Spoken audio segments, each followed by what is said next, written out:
Hello and welcome to another episode of Discover with Spinati. I'm your host, Dr. Spinati. And today, on episode number 124, we're talking about what's on the screen, which is there's no right time, only right now. And this ties into habit number 5, which is from Stephen Covey's 7 Habits of Highly Effective People, which habit number 5 is seek first to understand and then to be understood.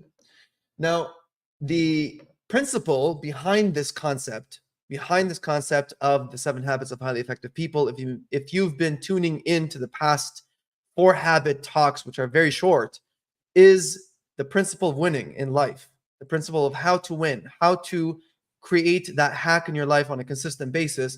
And Stephen Covey, the late Stephen Covey, has formulated this into 7 habits. Now, a habit, like I said, is autonomous. It's something that happens without you thinking. Now, what does it mean? What does habit number 5 mean? Now, from a surface perspective, from a very, very, very surface perspective, you can think of it as when you're arguing with a person.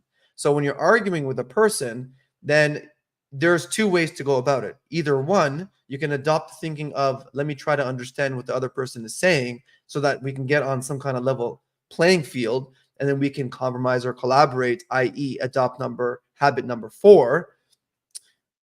Or you can go the other route, which is to try to prove your point and not think win-win, which is habit number 4, and rather think win-lose or lose-win, because the person who wins the argument wins and the other person loses.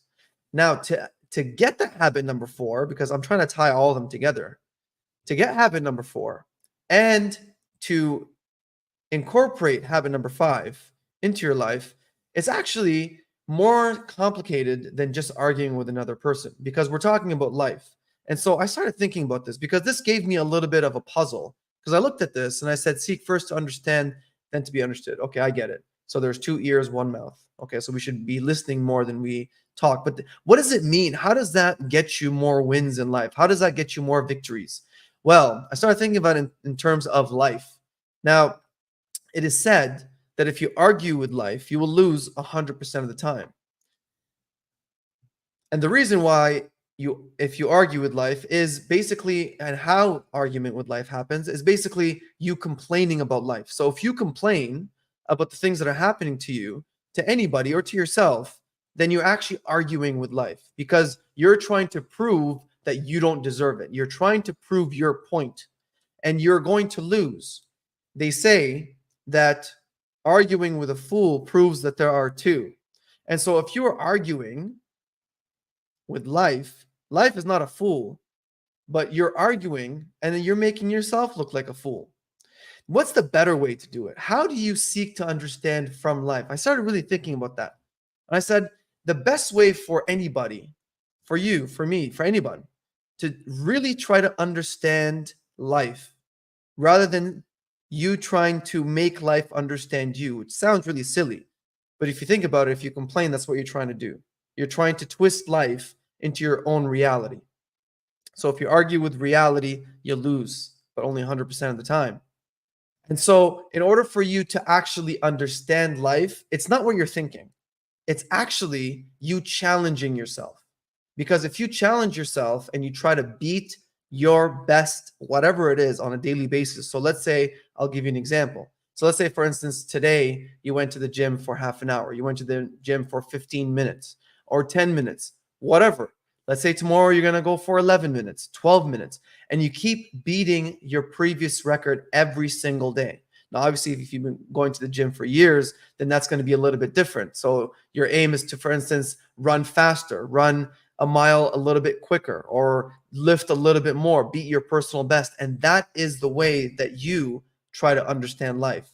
The only way to understand life is by increasing your challenges, because then that increases the resistance to your brain, allowing you to become stronger. And by becoming stronger, you become more capable. Therefore, you start understanding life better. More capability, more understanding gives you that perspective. I've been reading things that I was reading last year compared to this year. And obviously, every single year, I push myself more and more. Now, the things that I've read last year compared to this year, the same things mean different things to me now. And The reason is because I've challenged myself consistently over and over and over again. And those challenges have helped me grow. So, when is the right time for you to start understanding life as opposed to you complaining? Because when you complain, then that throws you into that negativity loop, right? You don't actually get to win. You really rob yourself from winning whenever you complain, whenever you think of the past, whenever you think of poor me, victimization, all that negative energy. When you embody that negative energy, you actually are distancing yourself away from the win. But if you actually want to win, and you want to win in whatever capacity that you want to win in, then you have to challenge yourself on a daily basis. And I saw this video the other day that I thought was very interesting. I'm going to end with this. And this person asked another one. He said, if I gave you $10 million, would you take it? And he said, yeah. He said, what would you say? Would you say thank you? He said, yeah, I would. He said, okay, well, if the only rule to that, me giving you $10 million, means that you're not waking up tomorrow, would you take it? And the person looked at him and said, no, I wouldn't. He said, so you waking up tomorrow is worth more to you than $10 million. So tomorrow, wake up knowing that you have more value in your life than $10 million in your pocket. So the time to start is now. There is no right time. There's only right now. Good night, and make sure you keep smiling.